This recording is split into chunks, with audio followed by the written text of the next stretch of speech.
ចូលរួមថែរក្សានិងអភិរក្សខ្មែរទាំងអស់គ្នាបាទជានេះគឺជាអេពីសូតទី11ហើយបាទយើងនៅតែបន្តពាក់ព័ន្ធជាមួយនឹងការចែករំលែកក្បួនសម្រាប់ពាក់ព័ន្ធជាមួយនឹងការប្រើត្រីមួយសេះមួយបាទហើយរូបភាពនេះគឺជារូបភាពថ្មីមួយទៀតហើយក្នុងលក្ខខណ្ឌដែលខាងខ្មៅនៅសល់បាទត្រីមួយគ្រាប់ទៀតចឹងរូបភាពបែបនេះបាទយើងរៀនសូត្របានខ្លះចឹងសម្រាប់បងប្អូនអ្នកចូលចិត្តវិស័យអុកខ្មែរឬក៏បងប្អូនអ្នកទើបតែរៀនលេងដំបូងបាទវីដេអូមួយនេះយើងនឹងរៀនសូត្រអំពីការប្រើចំហជើងសេះដែលមានប្រសិទ្ធភាពបាទគឺដែលយើងប្រើតែសេះហើយនឹងអង្គដើម្បីត្រាំកាឡាបាទទី1គឺប្រើចំហសេះរបស់យើងបាទជំហានសេះរបស់យើងទី2យើងអាចត្រាំកាឡាបាទយើងត្រូវត្រាំកាឡាមិនយើងបោះសេះវាមិនអង្គយើងត្រូវចូលវាមិនដើម្បីកុំឲ្យស្ទួនឬក៏មិនស្ទួនដើម្បីត្រាំកាឡាបាទមួយទៀតអ្វីដែលជាគោលដៅរបស់ខាងសដល់ពេលដែលយើងត្រាំកាឡាបានហើយបាទយើងត្រូវតែគៀបស៊ីត្រីរបស់នេះបានបាទបើយើងគៀបស៊ីអត់បានទេយើងអាចដេញស្លាប់បានទេយើងរាប់ទៅរាប់មកគឺ64ស្មើហើយបាទចឹងបងប្អូនត្រូវចាំទាំងអស់គ្នាយើងមើលអំពីជំហានសេះហើយនឹងការចូលអង្គយើងទាំងអស់គ្នាអូខេហើយវីដេអូមួយនេះខ្ញុំបានដកស្រង់ចេញអំពី YouTube មួយដែលមានឈ្មោះថា KH Chat ចឹងបើសិនជាបងប្អូនស្រឡាញ់កាឡាមួយនេះបងប្អូនអាចចូលទៅទស្សនាវីដេអូ original របស់គាត់បានអូខេអញ្ចឹងអ្វីដែលជាឥឡូវដើម្បីកុំឲ្យខាត់ពេលយូរយើងទៅទស្សនាអំពីការទី1ត្រាំកាឡាទី2ការប្រើចំហជើងសេះនិងទី3ការដែលយើងគៀបស៊ីត្រីមកគ្រាប់នេះអូខេអញ្ចឹងដើម្បីកុំឲ្យខាត់ពេលយូរទៅទស្សនាទាំងអស់គ្នាបាទអញ្ចឹងអ្វីដែលបងប្អូនត្រូវចាំបាទទូឯកគឺសេះរបស់យើងហើយសេះបាទបងប្អូនត្រូវបោះមិនបោះទៅបងប្អូនត្រូវចាំថាកាឡាដែលត្រឹមត្រូវគឺសេះទៅចូលកាឡា3x4នេះបាទបងប្អូនមើលណាចូលនៅកាឡា3x4នេះគឺជាកាឡាដែលត្រឹមត្រូវដែលយើងអាចត្រាំកាឡាផងយើងនឹងអាចរុញឲ្យខាងខ្មៅដើរត្រឹមតែបាន2កាឡាតែប៉ុណ្ណោះអូខេអញ្ចឹងឥឡូវដើម្បីនេះយើងទៅមើលទាំងអស់គ្នាតើយើងសេះបាទក្នុងលក្ខខណ្ឌនេះគឺវេនសដើមមុនបាទអញ្ចឹងយើងបោះសេះមកខាងក្រោមបាទគោលដៅយើងបោះសេះខាងក្រោមគឺមួយជើងទៀតយើងទៅចូលគោលដៅរបស់យើងពេលយើងកាន់បោះសេះមួយខាងខ្មៅមានច្រើនជម្រើសក្នុងការដើរបាទតែយើងនិយាយកាឡាទូទៅគឺខាងខ្មៅគាត់នឹងមិនព្យាយាមធ្លាក់មកកាឡាទី1នេះទេបាទអញ្ចឹងអ្វីដែលកាឡាត្រឹមត្រូវគឺខាងខ្មៅគាត់នៅតែព្យាយាមនៅកាឡាទី2ហ្នឹងគឺគាត់បិទឲ្យអង្គយើងចូលទេបាទអញ្ចឹងយើងហត់សេះទៅតាមអ្វីដែលយើងចង់បានសិនយើងហត់អុកមួយបាទអញ្ចឹងសេះឈរនៅកាឡា3 4ដែលយើងចង់បាន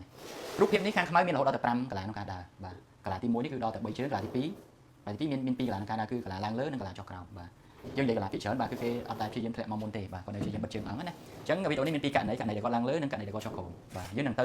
2ករណីហ្នឹងនៅក្នុងវីដេអូនេះតែម្ដងអញ្ចឹងយើងទៅករណីទី1មុនគឺគាត់នឹងឡើងមកលើដើម្បីចាប់សេះយើងបាទឥឡូវបងប្អូនទៅមើលទាំងអស់គ្នាបាទក្នុងរូបភាពដែលគាត់ចូលមកចាប់សេះយើងអាចដកសេះមកប្រើបានទេណាបងប្អូនចាំកន្លែងហ្នឹងគឺសេះយើងចូលនៅកន្លែងត្រឹមត្រូវហើយបាទអញ្ចឹងអ្វីដែលត្រឹមត្រូវយើងកាន់អង្គមកចងសិនបាទយើងតែកាន់អង្គមកចងសេះយើងចាំមើលថាតើគាត់ដើរទៅណាទៀតយើងកាន់អង្គមកចងកន្លែងនេះបងប្អូនមើលជើងសេះបាទចូលនៅកន្លែង3 4គឺគាត់បិទបាន2កន្លែងហ្នឹងគឺយើងអាចត្រាំកន្លែងបានពីជើងនេះគឺជើងអង្គនៅពេលដែលគាត់ចូលមកចាប់សេះយើងកាន់អង្គមកចងសេះគាត់នឹងធ្លាក់អូតូម៉ាទិកបាទបងប្អូនមើលសិនតែជើងជាប់អង្គហើយគាត់នឹងធ្លាក់ចូលកន្លែងទី1អញ្ចឹងយើងដើរមិនយើងដើរមិនជើងបាទយើងដើរទៅ3ជើងយើងអាចត្រាំកន្លែងទី2នេះបានទេបាទអញ្ចឹងអ្វីដែលអង្គត្រូវចូលបាទយើងចូលតាមបាទបងឃើញទេអញ្ចឹង3កន្លែងនេះយើងត្រាំបានខាងខ្មៅដើរបានត្រឹមតែ2កន្លែងនេះតែប៉ុណ្ណោះបាទអញ្ចឹងគោលដៅយើងទី1យើងបានសម្រេចគោលដៅទី2យើងត្រូវតែហក់ស៊ីត្រីនេះបានតែយើងហក់កន្លែងនេះយើងចំណុចសំខាន់បាទបងប្អូនត្រូវចេះប្រើជើងសេះណាបងប្អូនអត់ចេះប្រើជើងសេះវានឹងអាចស្ទួនហើយនឹងអាចទៅច្រើនជើងក្នុងលក្ខខណ្ឌបើយើងដល់ប៉ុណ្ណឹងជើងយើងរាប់ដល់56 57ហើយអញ្ចឹងនៅសល់7 8ជើងទៀតស្លាប់ហើយបងប្អូនឥឡូវតែអត់ហក់សេះត្រឹមត្រូវឥឡូវតែកែស្ទួនទៀតគឺស្មើអូខេអញ្ចឹងពេលយើងចូលអង្គមកខាងខ្មៅគាត់ធ្លាក់ចុះបាទអញ្ចឹងដើម្បីហក់ស៊ីត្រីនេះបានយើងអាចហក់សេះមកចិត្តអង្គចូលកន្លែង2x2ឃើញទេនេះកន្លែង2x2ណាអញ្ចឹងគាត់ចូលមកវិញបាទយើងហក់ស៊ីត្រីអូខេកន្លែងនេះចំណុចសំខាន់ណាបងប្អូនអញ្ចឹងគាត់កន្លែងពីច្រើនគាត់នឹងគាត់ធ្លាក់មកក្រោមហើយគាត់នឹងចូលមកចាប់សេះយើងកន្លែងនេះបងប្អូនត្រូវចាំចំណុចសំខាន់គឺសេះយើងអាចបោះបានដល់ទៅ4កន្លែងកន្លែងនេះក៏បានកន្លែងនេះក៏បានកន្លែងនេះក៏បានកន្លែងនេះក៏បានឃើញទេបោះបាន4កន្លែងហ្នឹងតែ3កន្លែងនេះខ្ញុំសុំខ្វែងបាទអត់ឲ្យជើងសេះហក់មកហ្នឹងទេមូលហេតុដែលយើងអត់ឲ្យជើងសេះហក់មក3កន្លែងដែលខ្ញុំខ្វែងហ្នឹងគឺយើងទៅមុខមួយជើងទៀតយើងនឹងស្គាល់អញ្ចឹងកន្លែងសេះដែលត្រឹមត្រូវយើងបោះមកកន្លែង2x2ដដែលគឺបោះមកចិត្តអង្គចូលនៅកន្លែង2x2អញ្ចឹងខាងខ្មៅជើងរួចទេបាទនេះជើងសេះនេះគឺជើងត្រីអញ្ចឹងគាត់នឹងធ្លាក់ទៅវិញបាទអញ្ចឹងយើងដឹងពីហេតុផលដែលគាត់បោះមកហ្នឹងគឺគោលដៅយើងដើម្បីបិទកន្លែងមួយនេះអត់ឲ្យសេះអត់ឲ្យអង្គខ្មៅចូលមកកន្លែងហ្នឹងបានទេឲ្យគាត់ដើរបានតែ2កន្លែងខាងក្រោមទេអញ្ចឹងនេះគឺជាហេតុផលដែលយើងបោះជើងសេះមកចិត្តអង្គមកកន្លែង2x2ហ្នឹងគឺដើម្បីយើងបោះមកនេះឃើញទេបោះមកហ្នឹងគឺដើម្បីតារាងកន្លែងមួយហ្នឹងអញ្ចឹងខ្មៅដើរបានតែ2កន្លែងទេ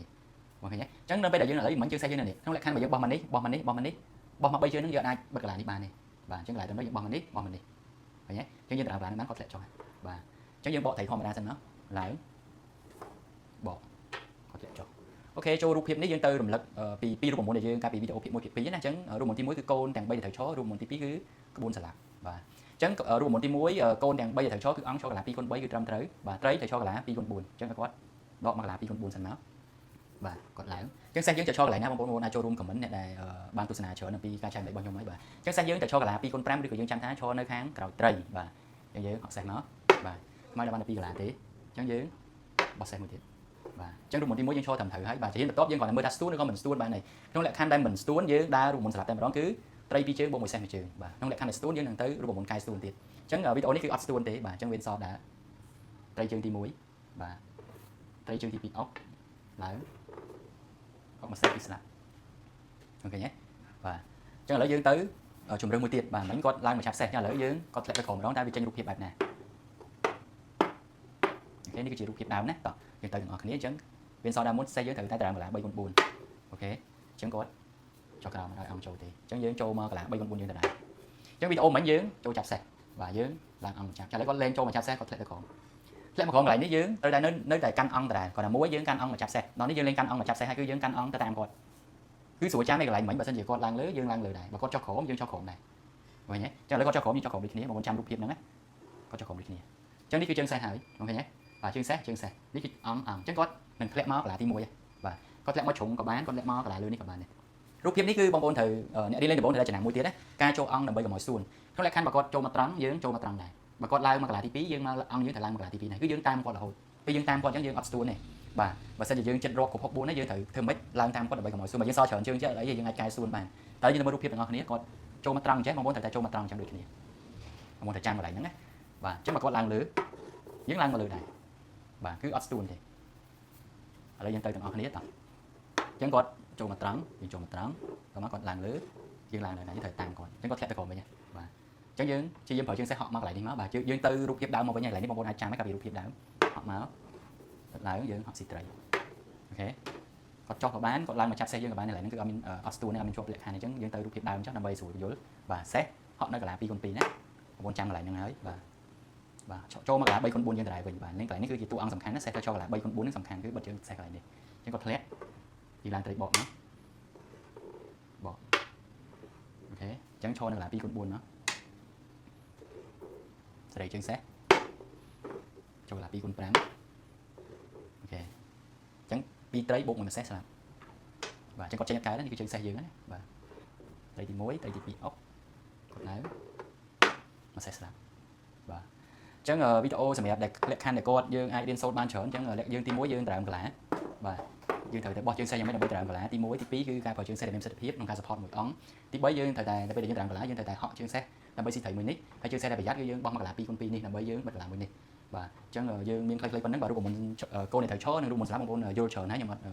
លម្អិតបន្ថែមទៀតទេបាទអញ្ចឹងបងប្អូនដែលបានទស្សនាវីដេអូមួយនេះអត់តន់កន្លែងណាបងប្អូនអាចខមមិនសួរលើកទឹកចិត្តឲ្យមានក្តារដើម្បីយើងមើលវីដេអូហើយយើងអាចចាក់ជាក់ស្ដែងយើងកាន់កូនជាក់ស្ដែងបងប្អូនដែលអត់តន់មានក្តារដែលខមមិនសួរខ្ញុំច្រើនបាទពាក់ព័ន្ធមួយខ្ញុំលក់ក្តារខ្ញុំអត់មានលក់ទេបាទបងប្អូនអាចទៅ support គ្រូធំយើងមានបងចាក់ក្រៃមានលោកគ្រូជីបូរ៉ាលោកគ្រូជីស៊ីដេតនិងរៀមច្បងយើងជាច្រើនដែលគាត់លក់ក្តារអុកអញ្ចឹងបងប្អូនអាចឆ្លាញ់លោកគ្រូមួយណាបងប្អូនអាចឆាតទិញលោកគ្រូមួយហ្នឹងទៅបាទទៅតាមការចំណង់ចិត្តណាអញ្ចឹងលើកទឹកចិត្តឲ្យមានក្តារបាទហើយបើសិនជាបងរៀមច្បងក្នុងលក្ខខណ្ឌរបស់ខ្ញុំចែកម្លែកវីដេអូនេះមានចន្លោះខ្លាំងណាក៏សូមខន្តីអភ័យទោសក្នុងលក្ខខណ្ឌបើមានកន្លែងណាល្អបាទបងប្អូនអាចចែកម្លែកបានហើយខ្ញុំនឹងយកកន្លែងបងប្អូនយកមកធ្វើវីដេអូចែកម្លែកឲ្យបងប្អូនទាំងអស់គ្នាបន្តទៀតក្នុងគោលដៅគោលបំណងគឺដើម្បីចូលរួមថែរក្សានិងអភិរក្សខ្មែរទាំងអស់គ្នាបាទអញ្ចឹងក៏មកវីដេអូវិញពេកយើងខ្លីៗប៉ុណ្ណឹងអរគុណដល់បងប្អូនទាំងអស់គ្នាសម្រាប់ការចំណាយពេលទស្សនាវីដេអូមួយនេះក៏សូមជូនពរឲ្យលោកស្រីជួបតែសេចក្តីសុខនិងសុភមង្គល